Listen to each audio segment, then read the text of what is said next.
fantastic. I'm Brannon, this is Tom. Hi. What's going on? How's it going? So I guess we'll be like as sensitive of your time as possible. Can you explain the New Horizons kind of tagline that's on the newest season? It used to be the Orville, now it's Orville, New Horizons. The ship got a new look. We have a new place we're airing. We have a new, more expansive kind of storytelling. Sometimes feature length. Everything about the show, Seth wanted to declare the show, all of the things about it that was making it make it. It was still the Orville, the same group of characters. I think, to add on to that, it was sort of like, thanks to also COVID too, we had a bit of a, took a little bit of a rebirth and a relaunch, and this was a way to sort of differentiate it, kind of set it apart. And we take a little, advantage of using the Kalon more to sort of like redo the ship, but it's also was a chance to sort of like bring about the new 2.0 version of the Orville. So it wasn't like a long-term plan. It sort of came about as we were doing it, and it actually came from Dana Walden, president. Yeah, Dana Walden's idea. Yeah, Dana Walden's idea. Seth was into it, so that's how it works. How did you get Dolly Parton to guest star? That's Seth. That's Seth. I mean, we were using her songs and seeing her into little stories, mentions, but I don't think when we wrote the scene we knew for sure we were going to get her. And thankfully we did. She was always favorable because of the music, but she actually did get to watch the episode before it aired. She was a big fan of I believe both the Topa episode and the one she was in. So, and that story that she tells is a real story that happened to her as a kid. So one of the things I found interesting about the show is it moves around in tone. It's a comedy. It's serious. Is that organic, or did you plan it out that we're going to have some really serious stuff go down, but it's also kind of a funny take on things? Well, initially, it was a lot more emphasis on comedy. We would have even punch-up rooms with comedy writers.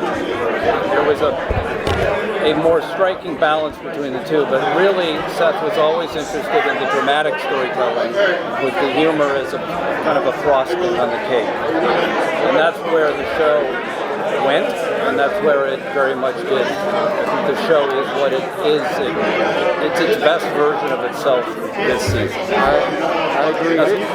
So it continued to, and it even continued to evolve. Obviously it was put on the page by this great man over here, but as we were shooting and as we were editing, the natural tone of it continued to move forward. And sometimes scenes would expand, or we take it the other way. We needed to make this more funny, and we would like punch it up, cut it that sort of way. So it's been an evolution over the past 6 years.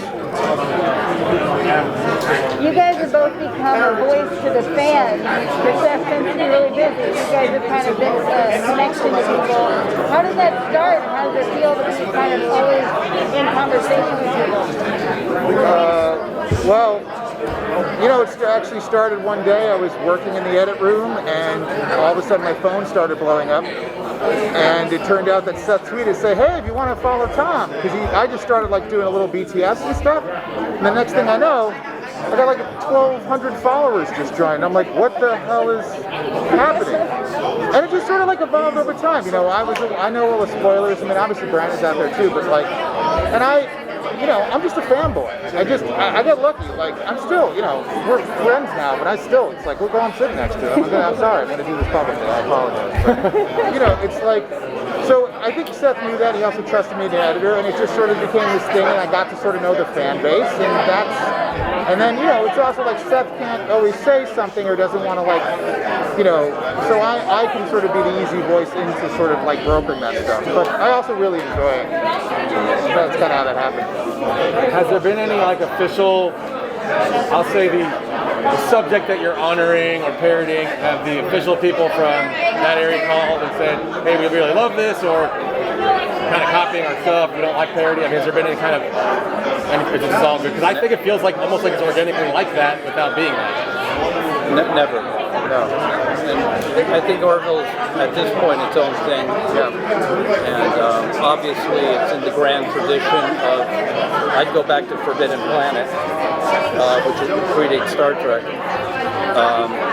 It's in the grand tradition of that kind of show, but I think we've found our own voice, and nobody's ever given us any trouble at all. I'd even go back to the original Buck Rogers too.